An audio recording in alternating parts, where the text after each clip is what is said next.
Guys எல்லாருக்கும் வணக்கம். நம்ம வந்து அடைக்கு வந்து இப்போ மாவு அரைச்சி வைக்க போகிறோம். என்ன ஊற வச்சுருக்கேன் அப்படின்னா 3 அழாக்கு வந்து இட்லி ரைஸு, அப்புறம் ஒரு டம்ளர் கடலைப்பருப்பு, துவரம்பருப்பு, பாசிப்பயிறு தோலோட.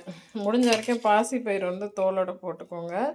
இது நாட்டு பாசிப்பயிறு, அதனால் குட்டி குட்டியாக இருக்கும், ரொம்ப டேஸ்ட்டாக இருக்கும். ஸோ இது ஊற வச்சாச்சு. இது கூட காரத்துக்கு சேர்த்து அரைக்க வேண்டியது 1 ஸ்பூன் தனியா, 4 காஞ்ச மிளகா, 1/2 ஸ்பூன் மிளகு, சீரகம், சோம்பு இதெல்லாம், அப்புறம் கடுகு 1/2 ஸ்பூன், வெந்தயம் வந்து சும்மா ஒரு 2 பிஞ்ச் போட்டால் போதும். இதெல்லாம் சேர்த்து நம்ம அரைச்சி ஊற வைக்க போகிறோம். அரைச்சிக்கலாம். இந்த காரத்துக்கும் டைஜஷனுக்கும் சேர்த்த பொருள்லாம் இப்போ தெரியுதா பாருங்கள். கறி லீவ்ஸ் கொஞ்சம் இருந்தது, அதையும் சேர்த்துன்ட்டேன். நல்லா வாசனையாக இருக்கும். அப்புறம் இதுக்கு உண்டான உப்பு.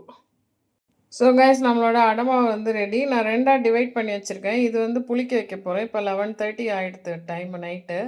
ஸோ அதனால் கொஞ்சமாக கார்த்தாலைக்கு வந்து வெளியில் வச்சுட்டு மீதி வந்து நம்ம ஃப்ரிட்ஜில் வந்து ஸ்டோர் பண்ணிடலாம். எல்லாமே ஃபெர்மெண்ட் பண்ணிட்டோன்னா அப்புறம் புளிப்புத்தன்மை வந்துடும் ரொம்ப. ஸோ இந்த மாதிரி நம்ம முன்னாடியே அரைச்சி ஸ்டோர் பண்ணி வச்சுட்டோன்னா இது 1 வீக் வரைக்கும் நம்ம யூஸ் பண்ணிக்கலாம். நல்லாவே இருக்கும் மாவு. அப்பப்போ எடுத்து தண்ணி விட்டு டைலூட் பண்ணி நம்ம வந்து தோசை மாதிரி அடை தோசை வார்த்துக்கலாம். இதுக்கு எல்லாமே ஆப்டாக இருக்கும்.